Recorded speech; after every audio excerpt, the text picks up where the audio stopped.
নমস্কার শ্রোতা বন্ধুরা, আরক্ষক চ্যানেলে আপনাদের সবাইকে জানাই সাদর আমন্ত্রণ। আজ যে গল্পটি আমি আপনাদের পড়ে শোনাতে চলেছি সেটি হলো কবিগুরু রবীন্দ্রনাথ ঠাকুর রচিত দৃষ্টিদান। শুনিয়াছি আজকাল অনেক বাঙালির মেয়েকে নিজের চেষ্টায় স্বামী সংগ্রহ করিতে হয়।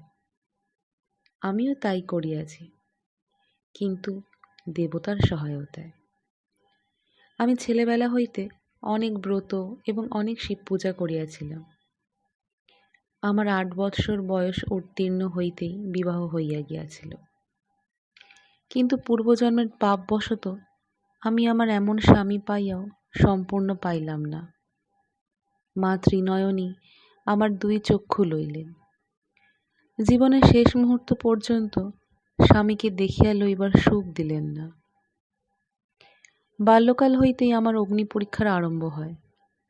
১৪ বৎসর পার না হইতেই আমি একটি মৃত শিশু জন্ম দিলাম।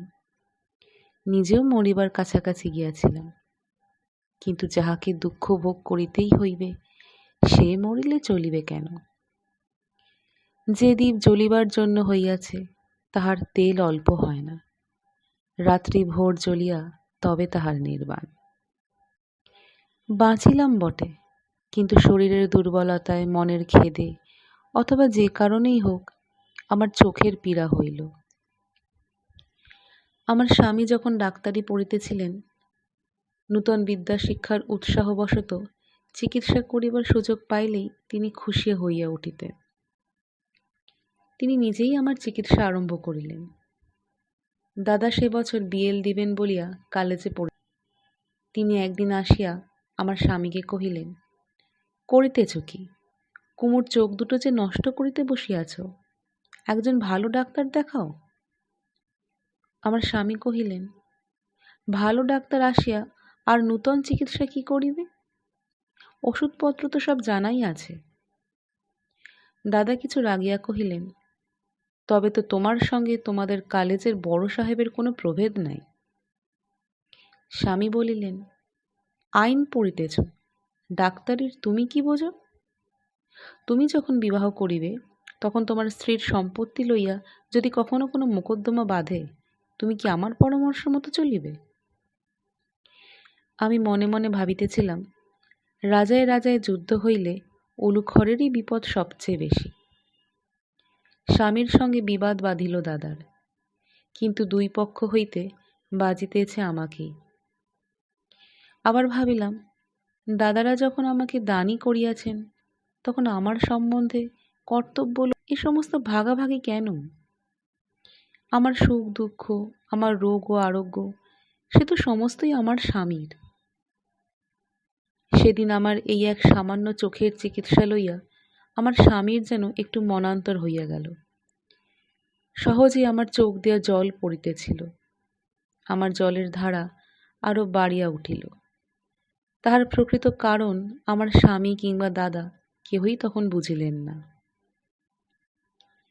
আমার স্বামী কলেজে গেলে বিকালবেলায় হঠাৎ দাদা এক ডাক্তার লইয়া আসিয়া উপস্থিত। ডাক্তার পরীক্ষা করিয়া কহিল, সাবধানে না থাকিলে পীড়া গুরুতর হইবার সম্ভাবনা আছে। এই বলিয়া কি সমস্ত ওষুধ লিখিয়া দিল। দাদা তখনই তাহা আনাইতে পাঠাইলেন। ডাক্তার চলিয়া গেলে আমি দাদাকে বলিলাম, দাদা, আপনার পায়ে পড়ি, আমার যে চিকিৎসা চলিতেছে তাহাতে কোনরূপ ব্যাঘাত ঘটাইবেন না। আমি শিশুকাল হইতে দাদাকে খুব ভয় করিতাম। তাহাকে যে মুখ ফুটিয়া এমন করিয়া কিছু বলিতে পারিব, ইহা আমার পক্ষে এক আশ্চর্য ঘটনা। কিন্তু আমি বেশ বুঝিয়াছিলাম, আমার স্বামীকে লুকাইয়া দাদা আমার যে চিকিৎসার ব্যবস্থা করিতেছেন তাহাতে আমার বই শুভ নাই। দাদাও আমার প্রগল্ভতায় বোধ করি কিছু আশ্চর্য হইলেন। কিছুক্ষণ চুপ করিয়া ভাবিয়া অবশেষে বলিলেন, আচ্ছা, আমি আর ডাক্তার আনিব না, কিন্তু যে ওষুধটা আসিবে তাহা বিধিমতে সেবন করিয়া দেখিস। ওষুধ আসিলে পর আমাকে তাহা ব্যবহারের নিয়ম বুঝাইয়া দিয়া দাদা চলিয়া গেলেন। স্বামী কলেজ হইতে আসিবার পূর্বেই আমি সে কৌটা, শিশি তুলি এবং বিধিবিধান সমস্তই সযত্নে আমার প্রাঙ্গণের পাতকুয়ার মধ্যে ফেলিয়া দিলাম। দাদার সঙ্গে কিছু আড়ি করিয়াই আমার স্বামী যেন আরও দ্বিগুণ চেষ্টায় আমার চোখের চিকিৎসায় প্রবৃত্ত হইলেন। এবেলা ওবেলা ওষুধ বদল হইতে লাগিল। চোখে ঠুলি পড়িলাম, চশমা পরিলাম, চোখে ফোঁটা ফোঁটা করিয়া ওষুধ ঢালিলাম, গুঁড়া লাগাইলাম। দুর্গন্ধ মাছের তেল খাইয়া ভিতরকার পাকযন্ত্র শুদ্ধ যখন বাহির হইবার উদ্যম করিত, তাহাও দমন করিয়া রহিলাম। স্বামী জিজ্ঞাসা করিতেন, কেমন বোধ হইতেছে? আমি বলিতাম, অনেকটা ভালো। আমি মনে করিতেও চেষ্টা করিতাম, ভালোই হইতেছে। যখন বেশি জল পড়িতে থাকিত, তখন ভাবিতাম জল কাটিয়া যাওয়াই ভালো লক্ষণ। আবার যখন জল পড়া বন্ধ হইত, তখন ভাবিতাম এই তো আরোগ্যের পথে দাঁড়াইয়াছি। কিন্তু কিছুকাল পরে যন্ত্রণা অসহ্য হইয়া উঠিল। চোখে ঝাপসা দেখিতে লাগিলাম এবং মাথার বেদনায় আমাকে স্থির থাকিতে দিল না। দেখিলাম আমার স্বামীও যেন কিছু অপ্রতিভ হইয়াছেন। এতদিন পরে কিছুটা করিয়া যে ডাক্তার ডাকিবেন ভাবিয়া পাইতেছেন না। আমি তাহাকে বলিলাম, দাদার মন রক্ষার জন্য একবার একজন ডাক্তার ডাকিতে দোষ কি? এই লইয়া তিনি অনর্থক রাগ করিতেছেন, ইহাতে আমার মনে কষ্ট হয়। চিকিৎসা তো তুমিই করিবে, ডাক্তার একজন উপসর্গ থাকা ভালো। স্বামী কহিলেন, ঠিক বলিয়াছ। এই বলিয়া সেদিনই এক ইংরেজ ডাক্তার লইয়া হাজির করিলেন। কি কথা হইল জানি না, কিন্তু মনে হইল যেন সাহেব আমার স্বামীকে কিছু ভৎসনা করিলেন। তিনি নতশিরে নিরুত্তরে দাঁড়াইয়া রইলেন। ডাক্তার চলিয়া গেলে আমি আমার স্বামীর হাত ধরিয়া বলিলাম, কোথা হইতে একটা গোয়ার গোড়া গর্ধব ধরিয়া আনিয়াছ? একজন দেশি ডাক্তার আনিলেই তো হইত। আমার চোখের রোগ ও কি তোমার চেয়ে ভালো বুঝিবে? স্বামী কুণ্ঠিত হইয়া বলিলেন, চোখে অস্ত্র করা আবশ্যক হইয়াছে। আমি একটু রাগের ভান করিয়া কহিলাম, অস্ত্র করিতে হয় সে তুমি জানো, কিন্তু প্রথম হইতেই সে কথা আমার কাছে গোপন করিয়া গেছ। তুমি কি মনে করো আমি ভয় করি? স্বামীর লজ্জা দূর হইল। তিনি বলিলেন, চোখে অস্ত্র করিতে হইবে শুনিলে ভয় না করে পুরুষের মধ্যে এমন বীর কয়জন আছে? আমি ঠাট্টা করিয়া বলিলাম, পুরুষের বীরত্ব সে তো কেবল স্ত্রীর কাছে। স্বামী তৎক্ষণাৎ ম্লান গম্ভীর হইয়া কহিলেন, সে কথা ঠিক, পুরুষের কেবল অহংকার সার। আমি তাহার গাম্ভীর্য উড়াইয়া দেয়া কহিলাম, অহংকারেও বুঝি তোমরা মেয়েদের সঙ্গে পারো? তাহাতেও আমাদের জিত। ইতিমধ্যে দাদা আসিলে আমি দাদাকে বিরলে ডাকিয়া বলিলাম, দাদা, আপনার সেই ডাক্তারের ব্যবস্থা মতো চলিয়া এতদিন আমার চোখ বেশ ভালোই হইতেছিল। একদিন ভ্রমক্রমে খাইবার ওষুধটাকে চক্ষে লেপন করিয়া তাহার পর হইতে চোখ যায় যায় হইয়া উঠিয়াছে। আমার স্বামী বলিতেছেন, চোখে অস্ত্র করিতে হইবে।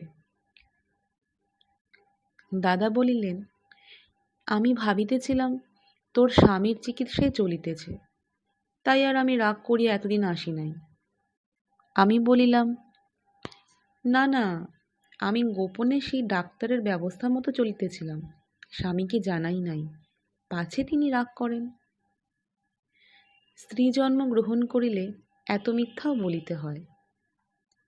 দাদার মনেও কষ্ট দিতে পারি না, স্বামীর যশও ক্ষুণ্ণ করা চলে না। মা হইয়া কোলের শিশুকে ভুলাইতে হয়, আর স্ত্রী হইয়া শিশুর বাপকে ভুলাইতে হয়। মেয়েদের এত ছলনারও প্রয়োজন। ছলনার ফল হইল এই যে অন্ধ হইবার পূর্বে আমার দাদা এবং আমার স্বামীর মিলন দেখিতে পাইলাম। দাদা ভাবিলেন গোপন চিকিৎসা করিতে গিয়া এই দুর্ঘটনা ঘটিল, আর স্বামী ভাবিলেন গোড়ায় আমার দাদার পরামর্শ শুনলেই বোধহয় ভালো হইত। এই ভাবিয়া দুই অনুতপ্ত হৃদয় ভিতরে ভিতরে ক্ষমাপ্রার্থী হইয়া পরস্পরের অত্যন্ত নিকটবর্তী হইল। স্বামী দাদার পরামর্শ লইতে লাগিলেন। দাদাও বিনীতভাবে সকল বিষয় আমার স্বামীর মতের প্রতি নির্ভর প্রকাশ করিলেন। অবশেষে উভয়ের পরামর্শ একদিন একজন ইংরেজ ডাক্তার আসিয়া আমার বাম চক্ষে অস্ত্রাঘাত করিল। দুর্বল চক্ষু সে আঘাত কাটাইয়া উঠিতে পারিল না। তাহার ক্ষীণ দীপ্তিটুকু হঠাৎ নিবিয়া গেল। তাহার পরে বাকি চোখটাও দিনে দিনে অল্পে অল্পে অন্ধকারে আবৃত হইয়া গেল। বাল্যকালে শুভদৃষ্টির দিনে যে চন্দন চর্চিত তরুণ মূর্তি আমার সম্মুখে প্রথম প্রকাশিত হইয়াছিল, তাহার উপরে চিরকালের মতো পর্দা পড়িয়া গেল। একদিন স্বামী আমার শয্যা পার্শ্বে আসিয়া কহিলেন, তোমার কাছে আর মিথ্যা বড়াই করিব না, তোমার চোখ দুটি আমি নষ্ট করিয়াছি। দেখিলাম তাহার কণ্ঠস্বরে অশ্রুঝল ভরিয়া আসিয়াছে। আমি দুই হাতে তাহার দক্ষিণ হস্তে চাহিয়া কহিলাম, বেশ করিয়াছ, তোমার জিনিস তুমি লইয়াছ। ভাবিয়া দেখো দেখি, যদি কোনো ডাক্তারের চিকিৎসায় আমার চোখ নষ্ট হইত, তাহাতে আমার কি সান্ত্বনা থাকিত?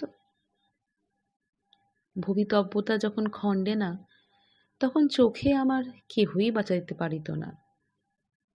সে চোখ তোমার হাতে গিয়াছে, এই আমার অন্ধতার একমাত্র সুখ। যখন পূজায় ফুল কম পড়িয়াছিল, তখন রামচন্দ্র তাহার দুই চক্ষু উৎপাটন করিয়া দেবতাকে দিতে গিয়াছিলেন।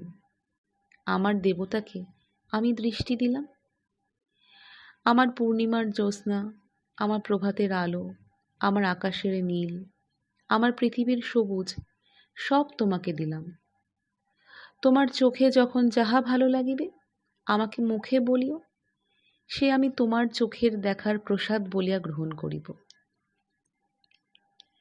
আমি এত কথা বলিতে পারি নাই, মুখে এমন করিয়া বলাও যায় না।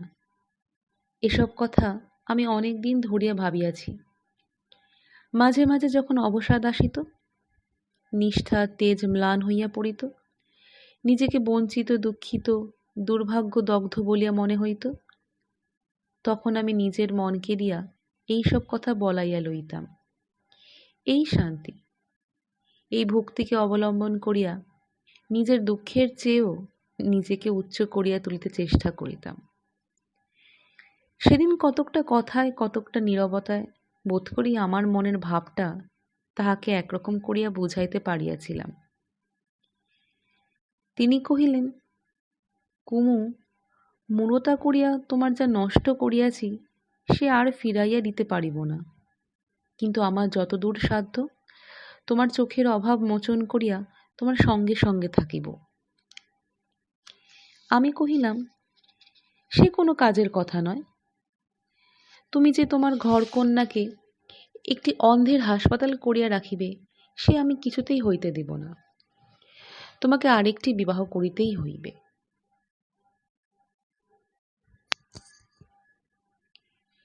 কি জন্য যে বিবাহ করা নিতান্ত আবশ্যক, তাহা সবিস্তারে বলিবার পূর্বে আমার একটুখানি কণ্ঠরোধ হইবার উপক্রম হইল।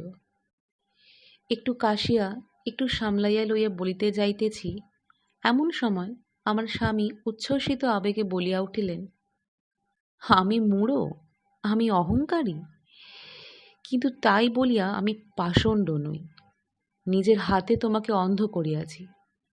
অবশেষে সেই দোষে তোমাকে পরিত্যাগ করিয়া যদি অন্য স্ত্রী গ্রহণ করি, তবে আমাদের ইষ্টদেব গোপীনাথের শপথ করিয়া বলিতেছি, আমি যেন ব্রহ্মহত্যা পিতৃহত্যার পাতকী হই।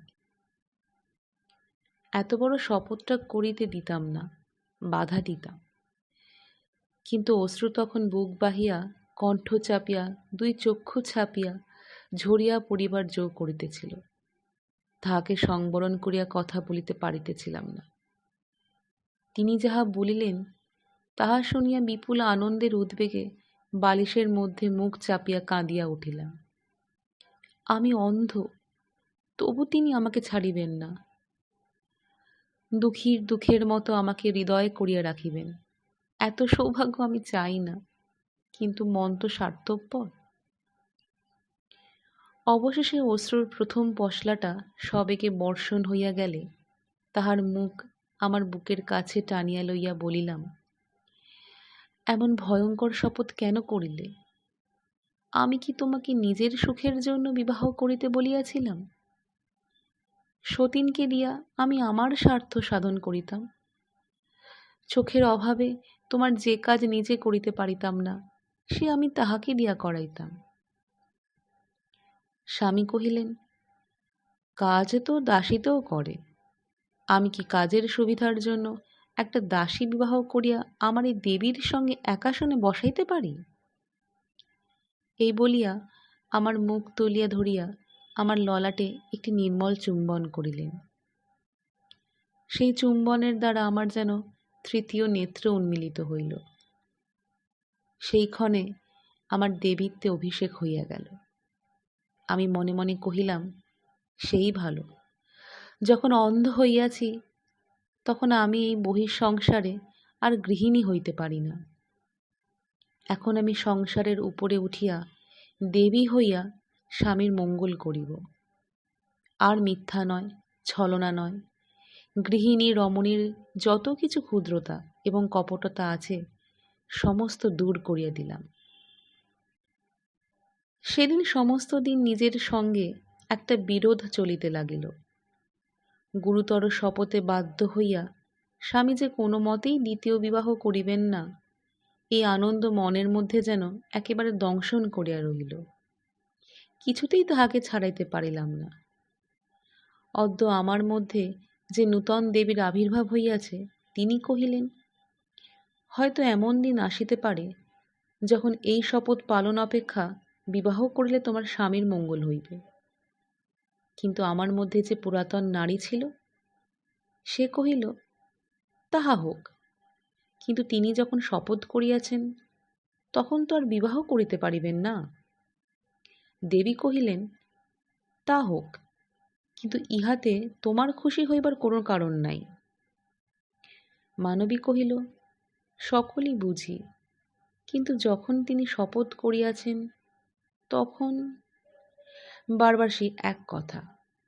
দেবী তখন কেবল নিরুত্তরে ভ্রুকুটি করিলেন এবং একটা ভয়ঙ্কর আশঙ্কার অন্ধকারে আমার সমস্ত অন্তঃকরণ আচ্ছন্ন হইয়া গেল।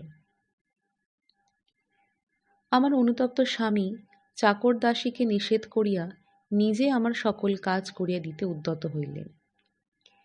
স্বামীর উপর তুচ্ছ বিষয়ও এইরূপ নিরুপায় নির্ভর প্রথমটা ভালোই লাগিল, কারণ এমনই করিয়া সর্বদাই তাহাকে কাছে পাইতাম।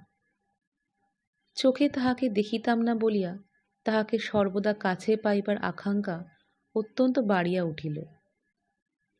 স্বামী সুখের যে অংশ আমার চোখের ভাগে পড়িয়াছিল, সেইটে এখন অন্য ইন্দ্রিয়েরা বাটিয়া লইয়া নিজেদের ভাগ বাড়াইয়া কাড়িবার চেষ্টা করিল।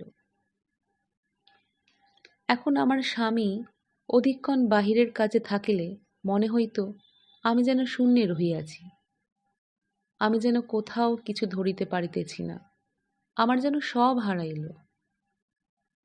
পূর্বে স্বামী যখন কালেজে যাইতেন, তখন বিলম্ব হইলে পথের দিকের জানালা একটুখানি ফাঁক করিয়া পথ চাহিয়া থাকিতাম। যে জগতে তিনি বেড়াইতেন, সে জগৎটাকে আমি চোখের দ্বারা নিজের সঙ্গে বাঁধিয়া রাখিয়াছিলাম। আজ আমার দৃষ্টিহীন সমস্ত শরীর তাহাকে অন্বেষণ করিতে চেষ্টা করে। তাহার পৃথিবীর সহিত আমার দৃষ্টিহীন সমস্ত শরীর তাহাকে অন্বেষণ করিতে চেষ্টা করে। তাহার পৃথিবীর সহিত আমার পৃথিবীর যে প্রধান সাঁকো ছিল, সেটা আজ ভাঙিয়া গেছে। এখন তাহার এবং আমার মাঝখানে একটা দুস্তর অন্ধতা। এখন আমাকে কেবল নিরুপায় ব্যগ্রভাবে বসিয়া থাকিতে হয়। কখন তিনি তাহার পার হইতে আমার পারে আপনি আসিয়া উপস্থিত হইবেন। সেজন্য এখন যখন ক্ষণকালের জন্য তিনি আমাকে ছাড়িয়া চলিয়া যান, তখন আমার সমস্ত অন্ধ ধেয় উদ্যত হইয়া তাহাকে ধরিতে যায়, হাহাকার করিয়া তাহাকে ডাকে। কিন্তু এত আকাঙ্ক্ষা, এত নির্ভর তো ভালো নয়। একে তো স্বামীর উপরে স্ত্রীর ভারই যথেষ্ট, তাহার উপরে আবার অন্ধতার প্রকাণ্ড ভার চাপাইতে পারি না। আমার এই বিশ্বজোড়া অন্ধকার এ আমিই বহন করিব। আমি একাগ্র মনে প্রতিজ্ঞা করিলাম, আমার এই অনন্ত অন্ধতা দ্বারা স্বামীকে আমি আর আমার সঙ্গে বাঁধিয়া রাখিব না। অল্পকালের মধ্যেই কেবল শব্দ গন্ধ স্পর্শের দ্বারা আমি আমার সমস্ত অভ্যস্ত কর্ম সম্পন্ন করিতে শিখিলাম। এমনকি আমার অনেক গৃহকর্ম পূর্বের চেয়ে অনেক বেশি নৈপুণ্যের সহিত নির্বাহ করিতে পারিলাম। এখন মনে হইতে লাগিল, দৃষ্টি আমাদের কাজে যতটা সাহায্য করে তার চেয়ে ঢের বেশি বিক্ষিপ্ত করিয়া দেয়। যতটুকু দেখিলে কাজ ভালো হয়, চোখ তাহার চেয়ে ঢের বেশি দেখে, এবং চোখ যখন পাহারার কাজ করে, কান তখন অলস হইয়া যায়। যতটা তাহার শোনা উচিত তাহার চেয়ে সে কম শোনে। এখন চঞ্চল চোখের আবর্তমানে আমার অন্য সমস্ত ইন্দ্রিয় তাহাদের কর্তব্য শান্ত এবং সম্পূর্ণভাবে করিতে লাগিল। এখন আমার স্বামীকে আর আমার কোনো কাজ করিতে আমি দিলাম না, এবং তাহার সমস্ত কাজ আবার পূর্বের মতোই আমি করিতে লাগিলাম। স্বামী আমাকে কহিলেন, আমার প্রায়শ্চিত্ত হইতে আমাকে বঞ্চিত করিতেছ? আমি কহিলাম, তোমার প্রায়শ্চিত্ত কিসের আমি জানি না, কিন্তু আমার পাপের ভার আমি বাড়াইব কেন? যাহাই বলুন, আমি যখন তাহাকে মুক্তি দিলাম তখন তিনি নিঃশ্বাস ফেলিয়া বাঁচিলেন। অন্ধ স্ত্রীকে সেবা চিরজীবনে ব্রত করা তা পুরুষের কর্ম নয়। আমার স্বামী ডাক্তারি পাশ করিয়া আমাকে সঙ্গে লইয়া মফস্বলে গেলেন। পাড়াগাঁয়ে আসিয়া যেন মাতৃক্রোড়ে আসিলাম মনে হইল। আমার ৮ বৎসর বয়সের সময় আমি গ্রাম ছাড়িয়া শহরে আসিয়াছিলাম। ইতিমধ্যে ১০ বৎসরে জন্মভূমি আমার মনের মধ্যে ছায়ার মতো অস্পষ্ট হইয়া আসিয়াছিল। যতদিন চক্ষু ছিল, কলিকাতা শহর আমার চারিদিকে আর সমস্ত স্মৃতিকে আড়াল করিয়া দাঁড়াইয়াছিল। চোখ যাইতেই বুঝিলাম, কলিকাতা কেবল চোখ ভুলাইয়া রাখিবার শহর, ইহাতে মন ভরিয়া রাখে না। দৃষ্টি হারাইবা মাত্র আমার সেই বাল্যকালের পল্লীগ্রাম দিবাবসানে নক্ষত্র লোকের মতো আমার মনের মধ্যে উজ্জ্বল হইয়া উঠিল। অগ্রহায়ণের শেষাশেষি আমরা হাসিমপুরে গেলাম। নূতন দেশ, চারিদিক দেখিতে কিরকম তাহা বুঝিলাম না, কিন্তু বাল্যকালের সেই গন্ধে এবং অনুভবে আমাকে সর্বাঙ্গে বেষ্টন করিয়া রাখিল। সেই শিশিরে ভেজা নূতন চষা ক্ষেত হইতে প্রভাতের হাওয়া, সেই সোনা ঢালা অরড় এবং সরিষার ক্ষেতের আকাশ ভরা কোমল সুমিষ্ট গন্ধ, সেই রাখালের গান, এমনকি ভাঙা রাস্তা দিয়া গরুর গাড়ি চলার শব্দ পর্যন্ত আমাকে পুলকিত করিয়া তুলিল। আমার সেই জীবনারম্ভের অতীত স্মৃতি তার অনির্বচনীয় ধ্বনি ও গন্ধ লইয়া প্রত্যক্ষ বর্তমানের মতো আমাকে ঘিরিয়া বসিল। অন্ধ চক্ষু তাহার কোনো প্রতিবাদ করিতে পারিল না। সেই বাল্যকালের মধ্যে ফিরিয়া গেলাম, কেবল মাকে পাইলাম না। মনে মনে দেখিতে পাইলাম, দিদিমা তাহার বিরল কেশগুচ্ছ মুক্ত করিয়া রৌদ্রে পিঠ দিয়া প্রাঙ্গণে বড়ি দিতেছেন, কিন্তু তাহার সেই মৃদুকম্পিত প্রাচীন দুর্বল কণ্ঠে আমাদের গ্রাম্য সাধু ভজন দাসের দেহতত্ত্ব গান গুঞ্জন স্বরে শুনিতে পাইলাম না।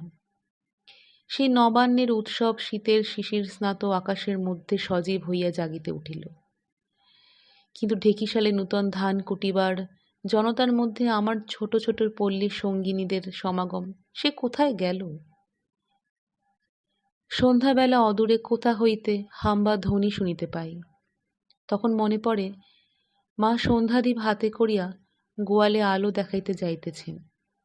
সেই সঙ্গে ভিজা জাবনার ও খড় জ্বালানোর ধোঁয়ার গন্ধ যেন হৃদয়ের মধ্যে প্রবেশ করে, এবং শুনিতে পাই পুকুরের পাড়ে বিদ্যালঙ্কারদের ঠাকুরবাড়ি হইতে কাসর ঘণ্টার শব্দ আসিতেছে। কে যেন আমার সেই শিশুকালের 8টি বৎসরের মধ্য হইতে তাহার সমস্ত বস্তু অংশ ছাকিয়া লইয়া কেবল তাহার রসটুকু গন্ধটুকু আমার চারিদিকে রাশীকৃত করিয়াছে। এই সঙ্গে আমার সেই ছেলেবেলাকার ব্রত এবং ভোরবেলায় ফুল তুলিয়া শিব পূজার কথা মনে পড়িল। একথা স্বীকার করিতেই হইবে, কলিকাতার আলাপ আলোচনা গোলমালে বুদ্ধির একটু বিকার ঘটেই। ধর্মকর্ম ভক্তি শ্রদ্ধার মধ্যে নির্মল সরলতাটুকু এ যেন থাকে না। সেদিনের কথা আমার মনে পড়ে, যেদিন অন্ধ হওয়ার পরে কলিকাতায় আমার পল্লীবাসিনী এক সখী আসিয়া আমাকে বলিয়াছিল, তোর রাগ হয় না কুমু? আমি হইলে এমন স্বামীর মুখ দেখিতাম না।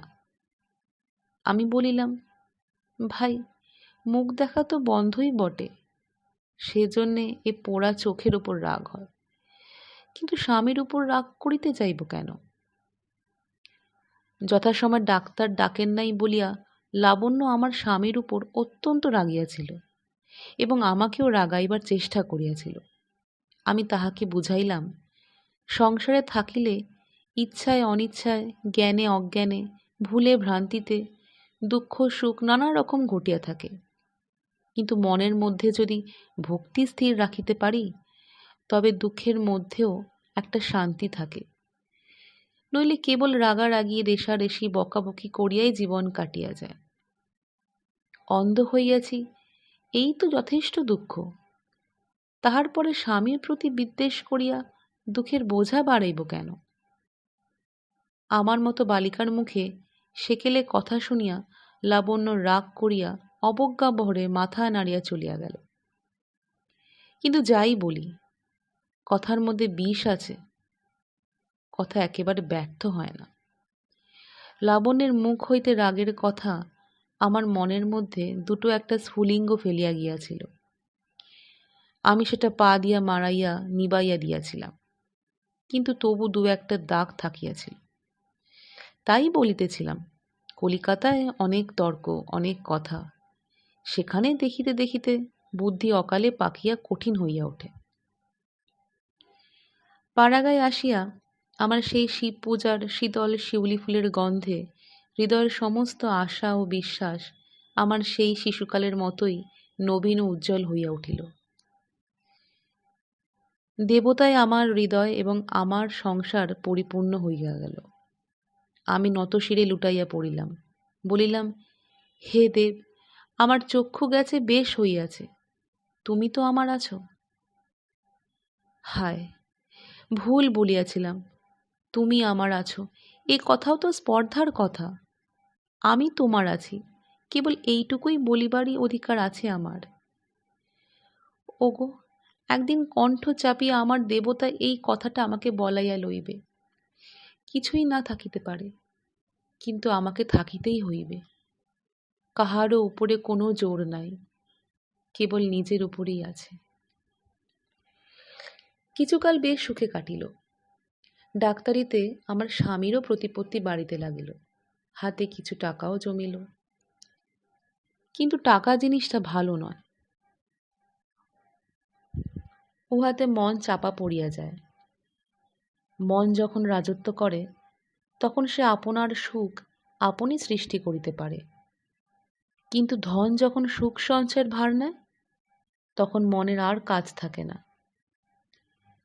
তখন আগে যেখানে মনের সুখ ছিল, জিনিসপত্র আসবাব আয়োজন সেই জায়গাটুকু জুড়িয়া বসে। তখন সুখের পরিবর্তে কেবল সামগ্রী পাওয়া যায়। কোনো বিশেষ কথা বা বিশেষ ঘটনার উল্লেখ করিতে পারি না, কিন্তু অন্ধের অনুভব শক্তি বেশি বলিয়া কিংবা কি কারণ জানি না, অবস্থার সচ্ছলতার সঙ্গে সঙ্গে আমার স্বামীর পরিবর্তন আমি বেশ বুঝিতে পারিতাম। যৌবনারম্ভে ন্যায় অন্যায় ধর্ম অধর্ম সম্বন্ধে আমার স্বামীর যে একটি বেদনাবোধ ছিল, সেটা যেন প্রতিদিন অসার হইয়া আসিতেছিল। মনে আছে, তিনি একদিন বলিতেন, ডাক্তারি যে কেবল জীবিকার জন্য শিখিতেছি তাহা নয়, ইহাতে অনেক গরিবের উপকার করিতে পারিব। যেসব ডাক্তার দরিদ্র মুমূর্ষুর দ্বারে আসিয়া আগাম ভিজিট না লইয়া নারী দেখিতে চায় না, তাহাদের কথা বলিতে গিয়া ঘৃণায় তাহার বাক্রোধ হইত। আমি বুঝিতে পারি, এখন আর সেদিন নাই। একমাত্র ছেলের প্রাণ রক্ষার জন্য দরিদ্র নারী তাহার পা জড়াইয়া ধরিয়াছে, তিনি তাহা উপেক্ষা করিয়াছেন। শেষে আমি মাথার দিব্যি দিয়া তাহাকে চিকিৎসায় পাঠাইয়াছি, কিন্তু মনের সঙ্গে কাজ করেন না। যখন আমাদের টাকা অল্প ছিল, তখন অন্যায় উপার্জনকে আমার স্বামী কি চোখে দেখিতেন তাহা আমি জানি। কিন্তু ব্যাংকে এখন অনেক টাকা জমিয়াছে। এখন একজন ধনী লোকের আমলা আসিয়া তাহার সঙ্গে গোপনে 2 দিন ধরিয়া অনেক কথা বলিয়া গেল। কি বলিল আমি কিছুই জানি না, কিন্তু তাহার পরে যখন তিনি আমার কাছে আসিলেন, অত্যন্ত প্রফুল্লতার সঙ্গে অন্য নানা বিষয়ে নানা কথা বলিলেন। তখন আমার অন্তঃকরণের স্পর্শশক্তি দ্বারা বুঝিলাম, তিনি আজ কলঙ্ক মাখিয়া আসিয়াছেন। অন্ধ হইবার পূর্বে আমি যাহাকে শেষবার দেখিয়াছিলাম, আমার সে স্বামী কোথায়?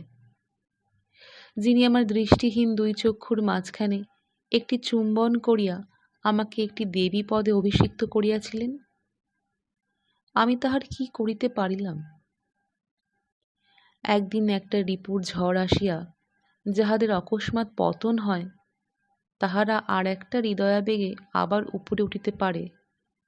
কিন্তু এই যে দিনে দিনে পলে পলে মজ্জার ভিতর হইতে কঠিন হইয়া যাওয়া, বাহিরে বাড়িয়া উঠিতে উঠিতে অন্তরকে তিলে তিলে চাপিয়া ফেলা, ইহার প্রতিকার ভাবিতে গেলে কোনো রাস্তা খুঁজিয়া পাই না।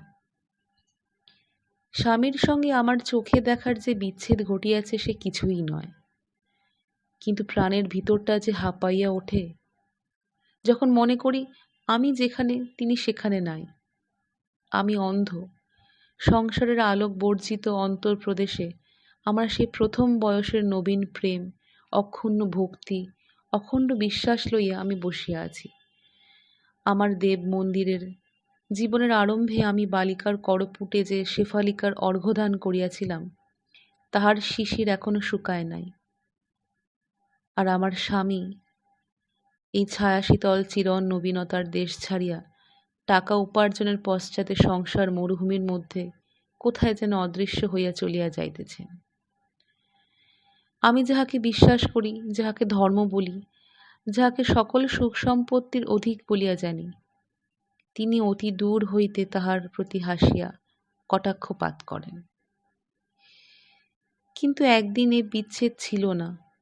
প্রথম বয়সে আমরা এক পথেই যাত্রা আরম্ভ করিয়াছিলাম। তারপরে কখন যে পথের ভেদ হইতে আরম্ভ হইতেছিল তাহা তিনিও জানিতে পারেন নাই, আর আমিও জানিতে পারি নাই। অবশেষে আজ আমি আর তাহাকে ডাকিয়া সাড়া পাই না। এক এক সময় ভাবি, হয়তো অন্ধ বলিয়া সামান্য কথা কি আমি বেশি করিয়া দেখি। চক্ষু থাকিলে আমি হয়তো সংসারকে ঠিক সংসারের মতো করিয়াই চিনিতে পারিতাম। আমার স্বামীও আমাকে একদিন তাহাই বুঝাইয়া বলিলেন। সেদিন সকালে একটি বৃদ্ধ মুসলমান তাহার পৌত্রীর ওলা ওঠার চিকিৎসার জন্য তাহাকে ডাকিতে আসিয়াছিল। আমি শুনিতে পাইলাম সে কহিল, বাবা, আমি গরিব, কিন্তু আল্লাহ তোমার ভালো করিবেন। আমার স্বামী কহিলেন, আল্লাহ যাহা করিবেন কেবল তাহাতেই আমার চলিবে না, তুমি কি করিবে সেটা আগে শুনি। শুনবা মাত্রই ভাবিলাম, ঈশ্বর আমাকে অন্ধ করিয়াছেন, কিন্তু বধির করেন নাই কেন? বৃদ্ধ গভীর দীর্ঘ নিঃশ্বাসের সহিত হে আল্লাহ বলিয়া বিদায় হইয়া গেল। আমি তখনই ঝিঁকে দিয়া তাহাকে অন্তঃপুরে খিড়কি দ্বারা ডাকাইয়া আনিলাম। কহিলাম, বাবা, তোমার নাতনির জন্য এই ডাক্তারের খরচা কিছু দিলাম, তুমি আমার স্বামীর মঙ্গল প্রার্থনা করিয়া পাড়া হইতে হরি ডাক্তারকে ডাকিয়া লইয়া যাও। কিন্তু সমস্ত দিন আমার মুখে অন্ন রুচিল না। স্বামী অপরাহ্নে নিদ্রা হইতে জাগিয়া জিজ্ঞাসা করিলেন, তোমাকে বিমর্ষ দেখিতেছি কেন? পূর্বকালের অভ্যস্ত উত্তর একটা মুখে আসিতেছিল, না, কিছুই হয় নাই, কিন্তু ছলনার কাল গিয়াছে। আমি স্পষ্ট করিয়া বলিলাম, কতদিন তোমাকে বলিব মনে করি, কিন্তু বলিতে গিয়া ভাবিয়া পাই না। ঠিক কী বলিবার আছে আমার তোমাকে? আমার অন্তরের কথাটা আমি বুঝাইয়া বলিতে পারিব কিনা জানি না, কিন্তু নিশ্চয়ই তুমি নিজের মনের মধ্যে বুঝিতে পারো, আমরা দুজনে যেমনভাবে এক হইয়া জীবন আরম্ভ করিয়াছিলাম, আজ তাহা পৃথক হইয়া গেছে। স্বামী হাসিয়া কহিলেন, পরিবর্তনই তো সংসারের ধর্ম। আমি কহিলাম, টাকা কড়ি রূপ যৌবন সকলেরই পরিবর্তন হয়, কিন্তু নিত্য জিনিস কি কিছুই নাই? তখন তিনি একটু গম্ভীর হইয়া কহিলেন, দেখো, অন্য স্ত্রীলোকেরা সত্যকার অভাব লইয়া দুঃখ করে, কাহারও স্বামী উপার্জন করে না, কাহারও স্বামী ভালোবাসে না, তুমি আকাশ হইতে দুঃখ টানিয়া আনো। আমি তখনই বুঝিলাম, অন্ধতা আমার চোখে এক অঞ্জন মাখাইয়া আমাকে এই পরিবর্তমান সংসারের বাহিরে লইয়া গেছে। আমি অন্য স্ত্রীলোকের মতো নই, আমাকে আমার স্বামী বুঝিবেন না। ইতিমধ্যে আমার এক পিস শাশুড়ি দেশ হইতে তাহার ভ্রাতুষ্পুত্রের সংবাদ লইতে আসিলেন। আমরা উভয় তাহাকে প্রণাম করিয়া উঠিতেই তিনি প্রথম কথাতেই বলিলেন, বলি বৌমা, তুমি তো কপালক্রমে 2টি চক্ষু খোয়াইয়া বসিয়া আছো, এখন আমাদের অবিনাশ অন্ধ স্ত্রীকে লইয়া ঘরকন্যা চালাইবে কি করিয়া? উহার আরেকটা বিয়ে থা দিয়া দাও। স্বামী যদি ঠাট্টা করিয়া বলিতেন, তা বেশ তো পিসিমা, তোমরা দেখিয়া শুনি একটা ঘটকালি করিয়া দাও না, তাহা হইলেই সমস্ত পরিষ্কার হইয়া যাইত। কিন্তু তিনি কুণ্ঠিত হইয়া বলিলেন, আহ পিসিমা, কি বলিতেছ? পিসিমা উত্তর করিলেন, কেন, অন্যায় কি বলিতেছি? আচ্ছা বৌমা, তুমি বলো তো বাছা। আমি হাসিয়া কহিলাম, পিসিমা ভালো লোকের কাছে পরামর্শ চাইতেছে। যাহার গাঁট কাটিতে হইবে তাহার কি কেউ সম্মতি নেয়? পিসিমা উত্তর করিলেন, হ্যাঁ, সে কথা ঠিক বটে, তা তোতে আমাতে গোপনে পরামর্শ করিব, কি বলিস অবিনাশ? তাও বলি বৌমা, কুলীনের মেয়ের সতীন যত বেশি হয় তার স্বামী গৌরব ততই বাড়ে। আমাদের ছেলে ডাক্তারি না করিয়া যদি বিবাহ করিত, তবে উহার রোজগারের ভাবনা কি ছিল? রোগী তো ডাক্তারের হাতে পড়িলেই মরে, মরিলে তো আর ভিজিট দেয় না, কিন্তু বিধাতার শাপে কুলীনের স্ত্রীর মরণ নাই, এবং সে যতদিন বাঁচে ততদিনই স্বামীর লাভ। 2 দিন বাদে আমার স্বামী আমার সম্মুখে পিসিমাকে জিজ্ঞাসা করিলেন, পিসিমা, আত্মীয়দের মতো করিয়া কেউ যদি বউয়ের সাহায্য করিতে পারে এমন একটি ভদ্র ঘরের স্ত্রীলোক দেখিয়া দিতে পারো? উনি চোখে দেখিতে পান না, সর্বদা ওর একটি সঙ্গিনী কেহ থাকিলে আমি নিশ্চিন্তে থাকিতে পারি। যখন নূতন অন্ধ হইয়াছিলাম তখন এ কথা বলিলে খাটিত, কিন্তু এখন চোখের অভাবে আমার কিংবা ঘরকন্যার বিশেষ কি অসুবিধা হয় আমি জানি না, কিন্তু প্রতিবাদ মাত্র না করিয়া চুপ করিয়া রইলাম।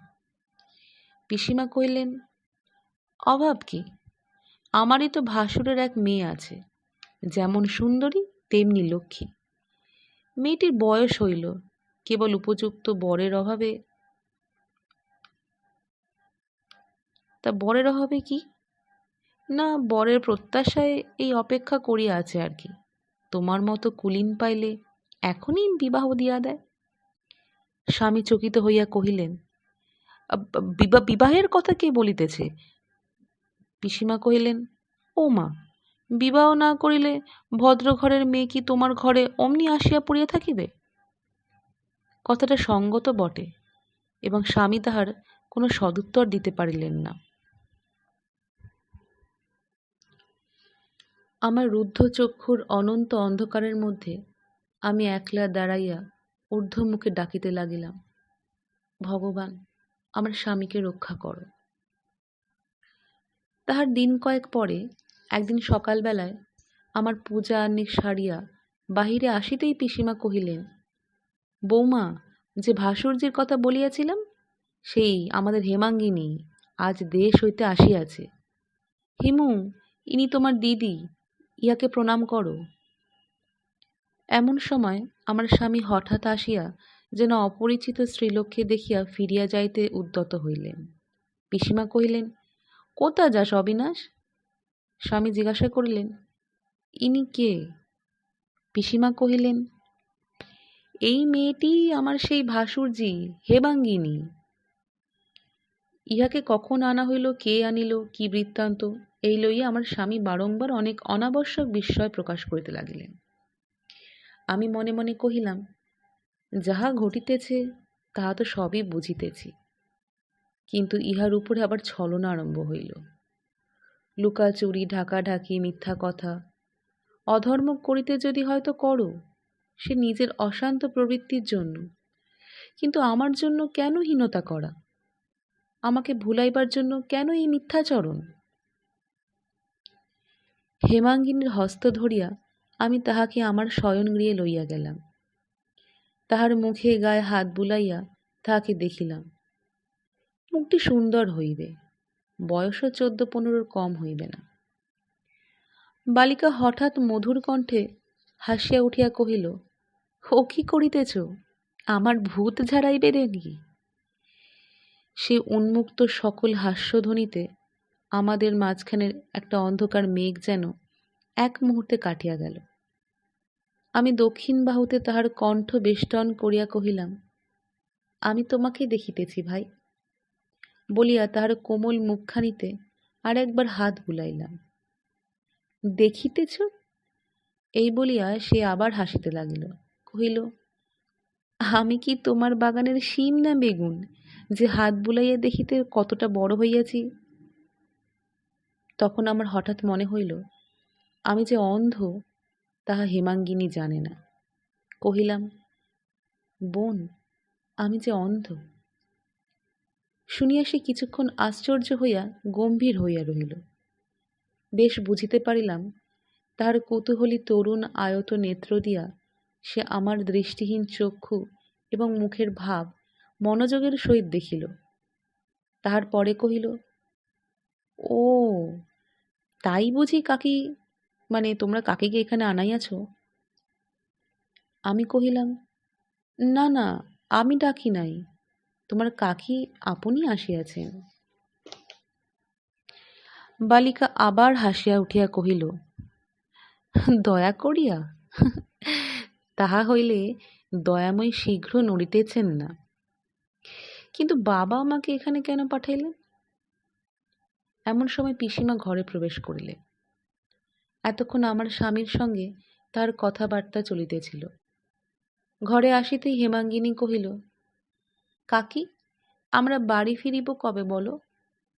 পিসিমা কহিলেন, ও মা, এই মাত্র আসিয়াই অমনি যাই? অমন চঞ্চল মেয়ে তো দেখি নাই। হেমাঙ্গিনী কহিল, কাকি, তোমার তো এখান হইতে শীঘ্র নড়িবার গতিক দেখি না। তা তোমার এ হলো আত্মীয় ঘর, তুমি যতদিন খুশি থাকো, আমি কিন্তু চলিয়া যাইব। তা তোমাকে বলিয়া রাখিতেছি আমি আগে থেকেই। এই বলিয়া আমার হাত ধরিয়া কহিল, কি বলো ভাই, তোমরা তো ঠিক আমার আপন নও, তাই না? আমি তাহার এই সকল প্রশ্নের কোনো উত্তর না দিয়া তাহাকে আমার বুকের কাছে টানিয়া লইলাম। দেখিলাম, পিসিমা যতই প্রবলা হন, এই কন্যাটিকে তার সামলাইবার সাধ্য নাই। পিসিমা প্রকাশ্যে রাগ না দেখাইয়া হেমাঙ্গিনীকে একটু আদর করিবার চেষ্টা করিলেন। সে তাহা যেন গা হইতে ঝাড়িয়া ফেলিয়া দিল। পিসিমা সমস্ত ব্যাপারটাকে আদুরে মেয়ের একটা পরিহাসের মতো উড়াইয়া দিয়া হাসিয়া চলিয়া যাইতে উদ্যত হইলেন। আবার কি ভাবিয়া ফিরিয়া আসিয়া হেমাঙ্গিনীকে কহিলেন, হিমু, চল, তোর স্নানের বেলা হইল। সে আমার কাছে আসিয়া কইল, আমরা দুইজনে ঘাটে যাইব, কি বলো ভাই? পিসিমা অনিচ্ছা সত্ত্বেও ক্ষান্ত দিলেন। তিনি জানিতেন, টানাটানি করিতে গেলে হেমাঙ্গিনীরই জয় হইবে এবং তাহাদের মধ্যেকার বিরোধ অশোভন রূপে আমার সম্মুখে প্রকাশ হইবে। খিড়খিড় ঘাটে যাইতে যাইতে হেমাঙ্গিনী আমাকে জিজ্ঞাসা করিল, তোমার ছেলেপুলে নাই কেন? আমি ঈষৎ হাসিয়া কহিলাম, কেন, তাহা কি করিয়া জানিব যে ঈশ্বর দেন নাই কেন? হেমাঙ্গিনী কহিল, অবশ্য তোমার ভিতরে কিছু পাপ ছিল। আমি কহিলাম, তাহাও অন্তর্যামী জানেন। বালিকা প্রমাণস্বরূপে কহিল, দেখো না, কাকির ভিতরে এত কুটিলতা, এতই যে কুটিলতা যে উহার গর্ভে সন্তান জন্মিতে পায় না। পাপ পুণ্য সুখ দুঃখ দণ্ড পুরস্কারের তত্ত্ব নিজেও বুঝি না, আর বালিকাকে বুঝাইলাম না। কেবল একটা নিঃশ্বাস ফেলিয়া মনে মনে তাহাকে কহিলাম, তুমিই জানো। হেমাঙ্গিনী তৎক্ষণাৎ আমাকে জড়াইয়া ধরিয়া হাসিয়া উঠিয়া কহিল, ও মা, আমার কথা শুনিয়াও তোমার নিঃশ্বাস পড়ে? আমার কথা বুঝি কেহ গ্রাহ্য করে? দেখিলাম স্বামীর ডাক্তারি ব্যবসায় ব্যাঘাত হইতে লাগিল। দূরে ডাক পড়িলে তো জানি না, কাছে কোথাও গেল চটপট সারিয়া চলিয়া আসেন। পূর্বে যখন কর্মের অবসরে ঘরে থাকিতেন, মধ্যাহ্নে আহার এবং নিদ্রার সময় কেবল বাড়ির ভিতরে আসিতেন। এখন পিসিমাও যখন তখন ডাকিয়া পাঠান, তিনিও অনাবশ্যক পিসিমার খবর লইতে আসেন। পিসিমা যখন ডাক ছাড়িয়া বলেন, হিমু, আমার পানের বাটাটা নিয়ে আয় তো, আমি বুঝিতে পারি পিসিমার ঘরে আমার স্বামী আসিয়াছেন। প্রথম প্রথম দিন তুই দিন হেমাঙ্গিনী পানের বাটা, তেলের বাটি, সিঁদুরের কৌটো প্রভৃতি যথাদিষ্টে লইয়া যাইত। কিন্তু তাহার পরে ডাক পড়িল যে সে আর কিছুই নাড়িতে পারিত না। ঝির হাত দিয়া আদিষ্ট দ্রব্য পাঠাইয়া দিত। পিসি ডাকিতেন, হেমাঙ্গিনী, আহ হিমু, হিমু। বালিকা যেন আমার প্রতি একটা করুণার আবেগে আমাকে জড়াইয়া থাকিত, একটা আশঙ্কা এবং বিষাদে তাহাকে আচ্ছন্ন করিত। ইহার পর হইতে আমার স্বামীর কথা সে আমার কাছে ভ্রমেও উল্লেখ করিত না। ইতিমধ্যে আমার দাদা আমাকে দেখিতে আসিলেন। আমি জানিতাম দাদার দৃষ্টি তীক্ষ্ণ। ব্যাপারটা কিরূপ চলিতেছে তাহা তাহার নিকট গোপন করা প্রায় অসাধ্য হইবে। আমার দাদা বড় কঠিন বিচারক। তিনি লেশমাত্র অন্যায়কে ক্ষমা করিতে জানেন না। আমার স্বামী যে তাহারই চোখের সম্মুখে অপরাধীরূপে দাঁড়াইবেন, ইহাই আমি সবচেয়ে ভয় করিতাম। আমি অতিরিক্ত প্রফুল্লতা দ্বারা সমস্ত আচ্ছন্ন করিয়া রাখিলাম। আমি বেশি কথা বলিয়া, বেশি ব্যস্ত সমস্ত হইয়া অত্যন্ত ধুমধাম করিয়া চারিদিকে যেন একটা ধুলা উড়াইয়া রাখিবার চেষ্টা করিলাম। কিন্তু সেটা আমার পক্ষে এমন অস্বাভাবিক যে তাহাতেই আরো বেশি ধরা পড়িবার কারণ হইল। কিন্তু দাদা বেশি দিন থাকিতে পারিলেন না। আমার স্বামী এমনই অস্থিরতা প্রকাশ করিতে লাগিলেন যে তাহা প্রকাশ্য রূঢ়তার আকার ধারণ করিল। দাদা চলিয়া গেলেন। বিদায় লইবার পূর্বে পরিপূর্ণ স্নেহের সহিত আমার মাথার উপর অনেকক্ষণ কম্পিত হস্ত রাখিলেন। মনে মনে একাগ্র চিত্তে কি আশীর্বাদ করিলেন তাহা বুঝিতে পারিলাম। তাহার অশ্রু আমার অশ্রুসিক্ত কপলের উপর আসিয়া পড়িল। মনে আছে, সেদিন চৈত্র মাসের সন্ধ্যাবেলায় হাটের বারে লোকজন বাড়ি ফিরিয়া যাইতেছে। দূর হইতে বৃষ্টি লইয়া একটা ঝড় আসিতেছে। তাহারই মাটি ভেজা গন্ধ এবং বাতাসের আর্দ্রভাবে আকাশে ব্যাপ্ত হইয়া রহিয়াছে। সঙ্গচ্যুত সাথীগণ অন্ধকার মাঠের মধ্যে পরস্পরকে ব্যাকুল ঊর্ধ্ব কণ্ঠে ডাকিতেছে। অন্ধের শয়নগৃহে যতক্ষণ আমি একলা থাকি ততক্ষণ প্রদীপ জ্বালানো হয় না, পাছে শিখা লাগিয়া কাপড় ধরিয়া ওঠে বা কোনো দুর্ঘটনা হয়। আমি সেই নির্জন অন্ধকার কক্ষের মাটিতে বসিয়া দুই হাত জুড়িয়া আমার অনন্ত অন্ধ জগতের জগদীশ্বরকে ডাকিতেছিলাম। বলিতেছিলাম, প্রভু, তোমার দয়া যখন অনুভব হয় না, তোমার অভিপ্রায় যখন বুঝি না, তখনই অনাথ ভগ্ন হৃদয়ের হালটাকে প্রাণপণে দুই হাতে বক্ষে চাপিয়া ধরি। বুক দিয়া রক্ত বাহির হইয়া যায়, তবু তুফান সামলাইতে পারি না। আমার আর কত পরীক্ষা করিবে? আমার কতটুকুই বা বল। এই বলিতে বলিতে অশ্রু উচ্ছ্বসিত হইয়া উঠিল। খাটের উপর মাথা রাখিয়া কাঁদিতে লাগিলাম। সমস্ত দিন ঘরের কাজ করিতে হয়। হেমাঙ্গিনী ছায়ার মতো কাছে কাছে থাকে। বুকের ভিতরে সে অশ্রু ভরিয়া ওঠে। সে আর ফেলিবার অবসর পাই না। অনেকদিন পরে আজ চোখের জল বাহির হইল। এমন সময় দেখিলাম খাট একটু নড়িল। মানুষের চলার উস্কুর শব্দ হইল এবং মুহূর্তে পরে হেমাঙ্গিনী আসিয়া আমার গলা জড়াইয়া ধরিয়া নিঃশব্দে অঞ্চলে দিয়া আমার চোখ মুছাইয়া দিতে লাগিল। সে যে সন্ধ্যার আরম্ভে কি ভাবিয়া কখন আসিয়া খাটেই শুইয়াছিল আমি জানিতে পারি নাই। সে একটি প্রশ্নও করিল না। আমিও তাহাকে কোনো কথাই বলিলাম না। সে ধীরে ধীরে তাহার শীতল হস্ত আমার ললাটে বুলাইয়া দিতে লাগিল। ইতিমধ্যে কখন মেঘগর্জন এবং মুষলধারে বর্ষণের সঙ্গে সঙ্গে একটা ঝড় হইয়া গেল বুঝিতেই পারিলাম না। বহুকাল পরে একটি সুস্নিগ্ধ শান্তি আসিয়া আমার জর্দাহদগ্ধ গৃহকে হৃদয়কে জুড়াইয়া দিল। পরদিন হেমাঙ্গিনী কহিল, কাকি, তুমি যদি বাড়ি না যাও আমি আমার কৈবর্ত দাদার সঙ্গে চলিলাম। তাহা কিন্তু আগেই বলিয়া রাখিতেছি। পিসিমা কহিলেন, তাহাতে কাজ কি? আমিও কাল যাইতেছি, একসঙ্গে যাওয়া হইবে। এই দেখ হিমু, আমার অবিনাশ তোর জন্যে দেখ দেখ কেমন একটি মুক্ত দেওয়া আংটি কিনিয়া আনিয়াছে। বলিয়া সগর্বে পিসিমা আংটি হেমাঙ্গিনীর হাতে দিলেন। হেমাঙ্গিনী কহিল, এই দেখো কাকি, আমি কেমন সুন্দর লক্ষ্য করিতে পারি। এই বলিয়া জানালা হইতে তাক করিয়া আংটি খিড়কির পুকুরের মাঝখানে ফেলিয়া দিল। পিসিমা রাগে দুঃখে বিস্ময়ে কণ্টকিত হইয়া উঠিলেন। আমাকে বারংবার করিয়া হাতে ধরিয়া বলিয়া দিলেন, বৌমা, এই ছেলে মানুষের কথা অবিনাশকে খবরদার বলিও না। ছেলে আমার তাহা হইলে মনে বড় দুঃখ পাইবে। মাথা খাও বৌমা। আমি কহিলাম, আর বলিতে হইবে না পিসিমা, আমি কোনো কথাই বলিব না। পরদিন যাত্রার পূর্বে হেমাঙ্গিনী আমাকে জড়াইয়া ধরিয়া কহিল, দিদি, আমাকে মনে রাখিস। আমি দুই হাত বারংবার তাহার মুখে বুলাইয়া কহিলাম, অন্ধ কিছু ভোলে না বোন, আমার তো জগৎ নাই, আমি কেবল মন লইয়াই আছি।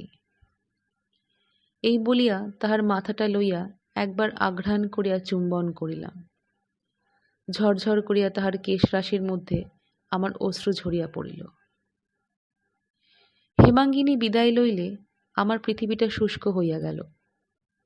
সে আমার প্রাণের মধ্যে যে সৌগন্ধ, সৌন্দর্য, সঙ্গীত, যে উজ্জ্বল আলো এবং যে কোমল তরুণতা আনিয়াছিল, তাহা চলিয়া গেলে একবার আমার সমস্ত সংসার, আমার চারিদিকে দুই হাত বাড়াইয়া দেখিলাম কোথায় আমার কি আছে। আমার স্বামী আসিয়া বিশেষ প্রফুল্লতা দেখাইয়া কহিলেন, ইহারা গেলেন, এখন বাঁচা গেল, একটু কাজকর্ম করিবার অবসর পাইয়া যাইবে। ধিক ধিক আমাকে, আমার জন্য কেন এত চাতুরি? আমি কি সত্যকে ডরাই? আমি কি আঘাতকে কখনো ভয় করিয়াছি? আমার স্বামী কি জানেন না? যখন আমি দুই চক্ষু দিয়াছিলাম তখন আমি কি শান্ত মনে আমার চিরান্ধকার গ্রহণ করি নাই? এতদিন আমার এবং আমার স্বামীর মধ্যে কেবল অন্ধতার অন্তরাল ছিল। আজ হইতে আরেকটা ব্যবধান সৃজন হইল।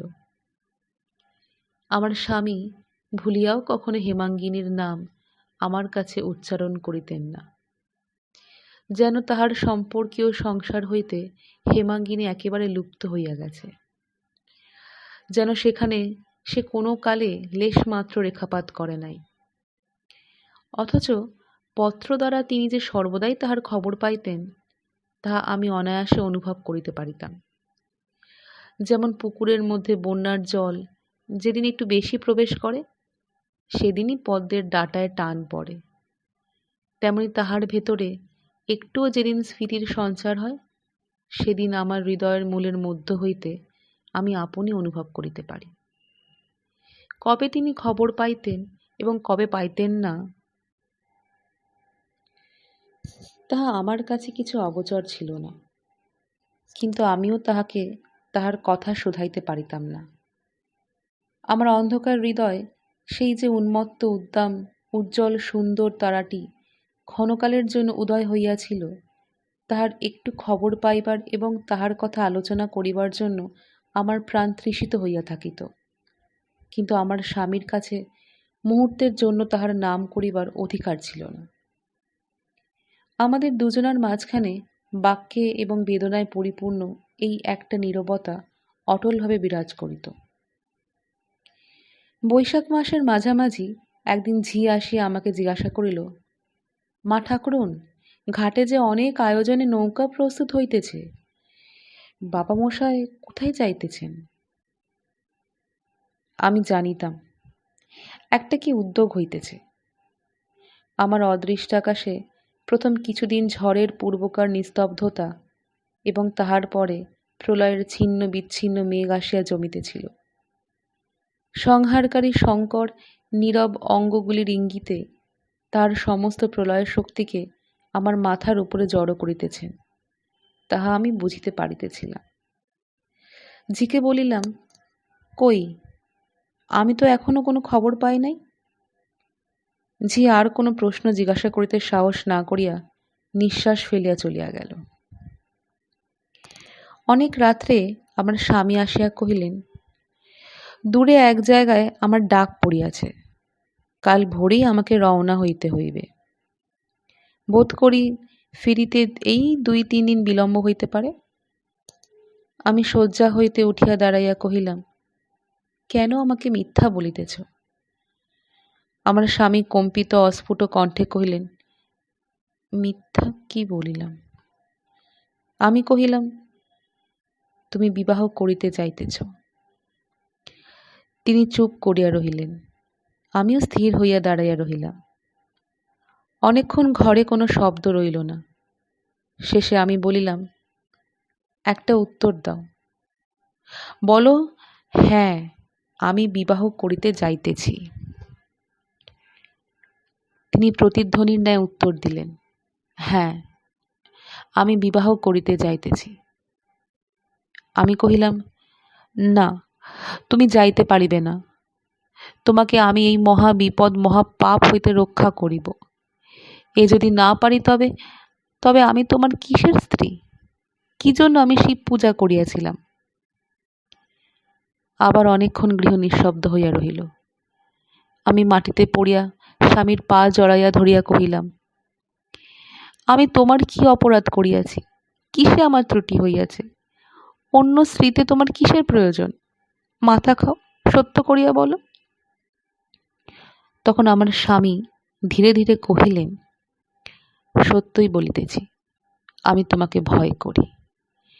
তোমার অন্ধতা তোমাকে এক অনন্ত আবরণে আবৃত করিয়া রাখিয়াছে। সেখানে আমার প্রবেশ করিবার জো নাই। তুমি আমার দেবতা, তুমি আমার দেবতার ন্যায় ভয়ানক। তোমাকে লইয়া প্রতিদিন গৃহকার্য করিতে পারি না। যাহাকে বকিব ঝকিব, রাগ করিব, সোহাগ করিব, গহনা গড়াইয়া দিব, এমন একটি সামান্য রমণী আমি চাই। আমার বুকের ভিতরে চিরিয়া দেখো, আমি সামান্য রমণী। আমি মনের মধ্যে সেই নববিবাহের বালিকা বই কিছু নই। আমি বিশ্বাস করিতে চাই, নির্ভর করিতে চাই, পূজা করিতে চাই। তুমি নিজেকে অপমান করিয়া, আমাকে দুঃসহ দুঃখ দিয়া তোমার চেয়ে আমাকে বড় করিয়া তুলিও না। আমাকে সর্ববিষয়ে তোমার পায়ের নিচে রাখিয়া দাও। আমি কি কি কথা বলিয়াছিলাম সে কি আমার মনে আছে? ক্ষুদ্র সমুদ্র কি নিজের গর্জন নিজে শুনিতে পায়? কেবল মনে পড়ে বলিয়াছিলাম, যদি আমি সতী হই তবে ভগবান সাক্ষী রইলেন, তুমি কোনো মতেই তোমার ধর্ম শপথ লঙ্ঘন করিতে পারিবে না। সে মহাপাপের পূর্বে হয় আমি বিধবা হইব, নয় হেমাঙ্গিনী বাঁচিয়া থাকিবে না। এই বলি আমি মূর্ছিত হইয়া পড়িয়া গেলাম। যখন আমার মূর্ছা ভঙ্গ হইয়া গেল, তখন রাত্রি শেষের পাখি ডাকিতে আরম্ভ করে নাই এবং আমার স্বামী চলিয়া গেছেন। আমি ঠাকুরঘরে দ্বার রুদ্ধ করিয়া পূজায় বসিলাম।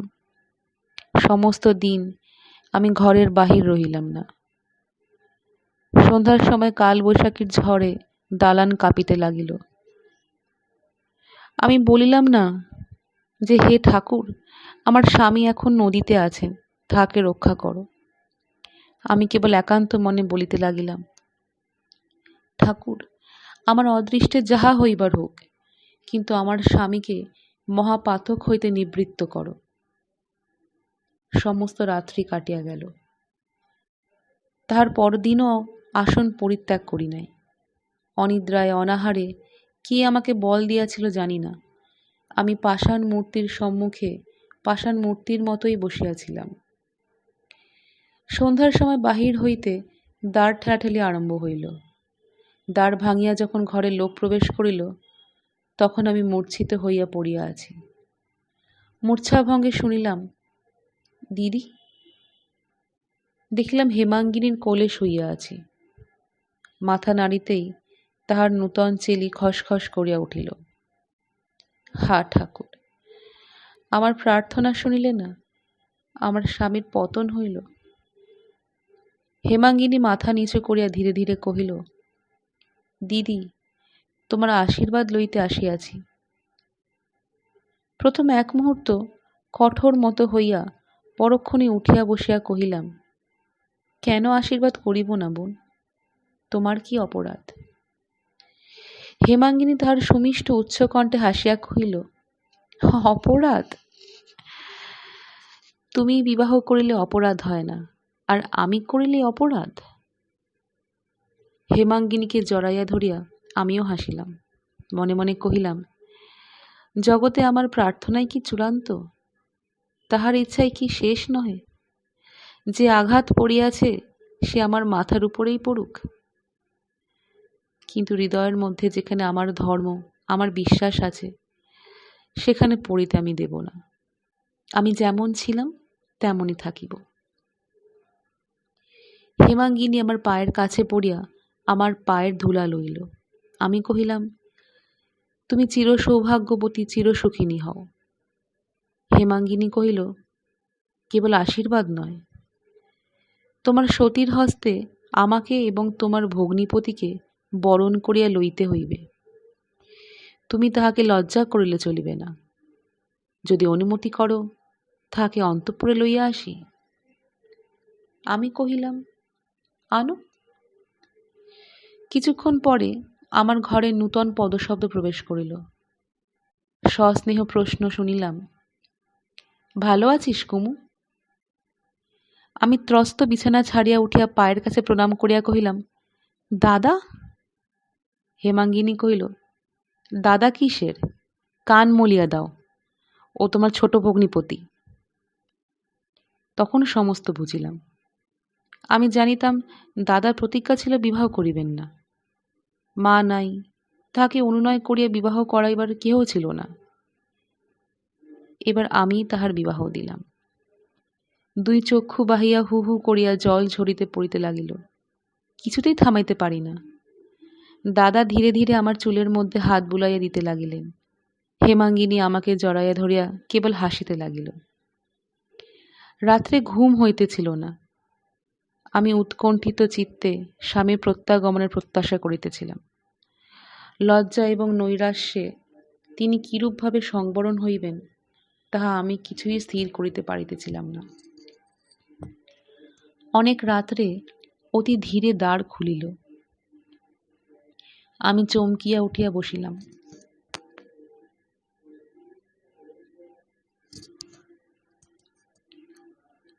আমার স্বামীর পদশব্দ। বক্ষের মধ্যে হৃৎপিণ্ড আছাড় খাইতে লাগিল। তিনি বিছানার মধ্যে আসিয়া আমার হাত ধরিয়া কহিলেন,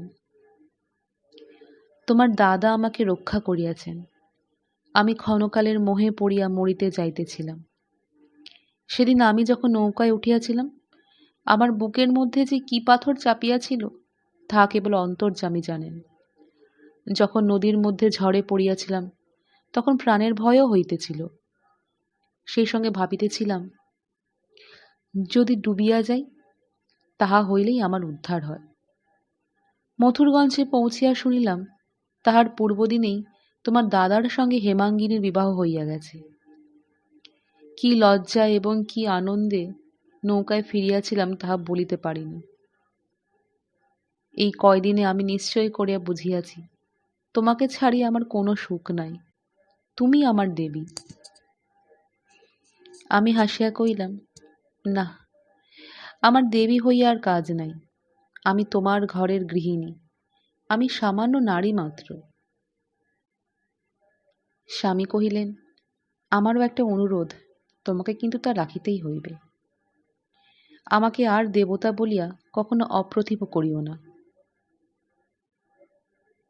পরদিন হুলু রব ও শঙ্খধ্বনিতে পাড়া মাতিয়া উঠিল।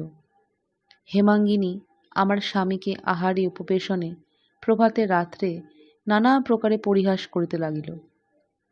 নির্যাতনের আর সীমা রহিল না। কিন্তু তিনি কোথায় গিয়াছিলেন, কি ঘটিয়াছিল, কেহ তাহার লেশমাত্র উল্লেখ করিল না। শুনছিলেন রবীন্দ্রনাথ ঠাকুর রচিত দৃষ্টিদান। গল্পটি আপনাদের কেমন লাগলো তা আপনারা আমাকে জানাতে পারেন কমেন্ট বক্সে লিখে। যদি গল্পটি ভালো লেগে থাকে তবে তা লাইক এবং শেয়ার করতে পারেন সবার সাথে। আর যদি নতুন গল্প শুনতে চান এবং যুক্ত থাকতে চান আমাদের এই চ্যানেলের সাথে, তবে আমাদের চ্যানেলটিকে সাবস্ক্রাইব করতে পারেন। আবার কোনো একদিন হাজির হব নতুন কোনো গল্প নিয়ে। সবাই ভালো থাকবেন। আসি।